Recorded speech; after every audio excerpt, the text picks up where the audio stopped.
Voter তালিকায় কারচুপির অভিযোগ, সেই কারচুপির অভিযোগে খোদ অভিযুক্ত ইআরও, এইআরও, ডব্লিউবিসিএস আধিকারিক, মোট 4 জন আধিকারিক সহ 5 জন।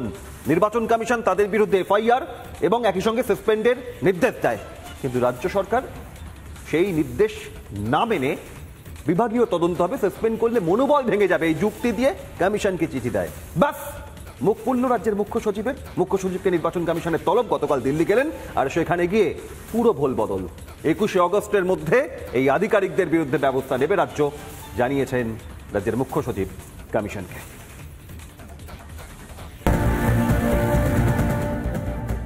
নির্বাচন কমিশনের বিরুদ্ধে রীতিমতো যুদ্ধ ঘোষণা করেছিল রাজ্য সরকার, কিন্তু প্রথম ধাপেই পিছু হটতে বাধ্য হল নবান্ন। 4 আধিকারিককে সাসপেন্ড করে এফআইআর দায়ের করার নির্দেশে কর্ণপাত করেননি মুখ্য সচিব। রোহিঙ্গা বাংলাদেশিদের বাঁচাতে উল্টে নির্বাচন কমিশনকে হুঁশিয়ারি দিয়েছিলেন মমতা বন্দ্যোপাধ্যায়।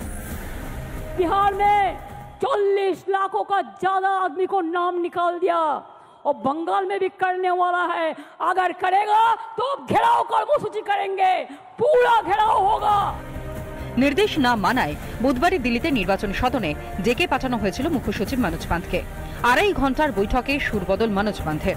21 আগস্টের মধ্যেই কমিশনের নির্দেশ কার্যকর করার কথা দিয়ে বেরোলেন মুখ্য সচিব।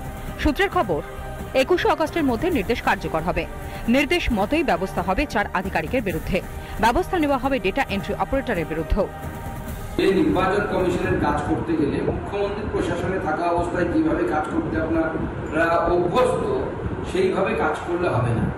আইন যেরকম সেইভাবে কাজ করতে হবে, সংবিধান যা বলছে সেই অনুসারে কাজ করতে হবে। তার দিদিমণির কথায় বা তৃণমূল কংগ্রেসের স্থানীয় কিছু নেতৃত্বের কথায় নিজেদের চাকরিকে বিপদের মুখে ফেলবেন না। এসআইআর হওয়ার আগেই এক প্রস্ত মুখ পুরল রাজ্যের।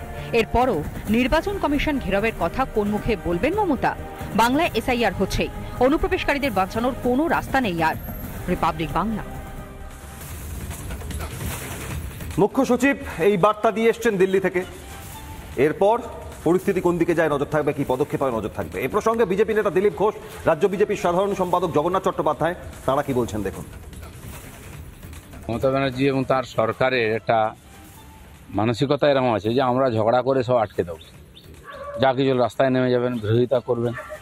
নির্বাচন কমিশন সুষ্ঠুভাবে সারা দেশে আর পরিষ্কার নির্বাচন করতে চায়, তাতে বাধা হচ্ছে এই যে ভোটার লিস্ট এবং বিদেশি ভোটাররা। তাতে পরিষ্কৃতকরণ শুরু হয়েছে। উনি ভাবছেন বাংলায় করতেই দেবেন না, গায়ে জোরে আটকে দেবেন। আজ পর্যন্ত কোনো কিছু আটকাতে পারেননি উনি, সাময়িক করছেন। তো নির্বাচন কমিশন দরকার হলে কঠোর পদক্ষেপ নেবে। আর এখন সরকারি যিনি এমপ্লয়িদের মালিক তাকে ডেকেছে, দরকার হলে চিফ মিনিস্টারকেও ডাকবে। আর দরকার হলে কেন্দ্রীয় ফোর্স দিয়ে অন্যভাবে এখানে পুরো এসআইআর হবে এবং নির্বাচন সুস্থভাবে হবে। নির্বাচন কমিশনের নির্দেশ মুখ্য সচিবকে মানতেই হবে। এটা বাঙালির লজ্জা, বাংলার লজ্জা যে নির্বাচন কমিশনের সামনে পশ্চিমবঙ্গের মুখ্য সচিবকে গিয়ে হাজিরা দিতে হচ্ছে। তাকে নাকখত দিয়ে বলতে হচ্ছে যে নির্বাচন কমিশন যা যা বলেছে সব মেনে নেব, আমাকে 21 আগস্ট অব্দি সময় দেওয়া। আমার ধারণা একবার একটি সুযোগ মুখ্য সচিব পেতে পারেন, কিন্তু সেই সুযোগের মধ্যে যদি নির্বাচন কমিশন যা যা বলেছেন ওই 4 জন অফিসার সম্পর্কে তার উপর ব্যবস্থা না নেওয়া হলে শাস্তির খারাপ মুখ্য সচিবের উপর আসবে বলেই আমাদের ধারণা। তার কারণ অতীতে রাজ্যগুলিতে নির্বাচন কমিশনের নির্দেশ না মানার ফলে যার উপর বাইন্ডিং, অর্থাৎ যাকে নির্দেশ পালন করার জন্য বলা হয়েছে তার উপরেই আঘাত এসেছে।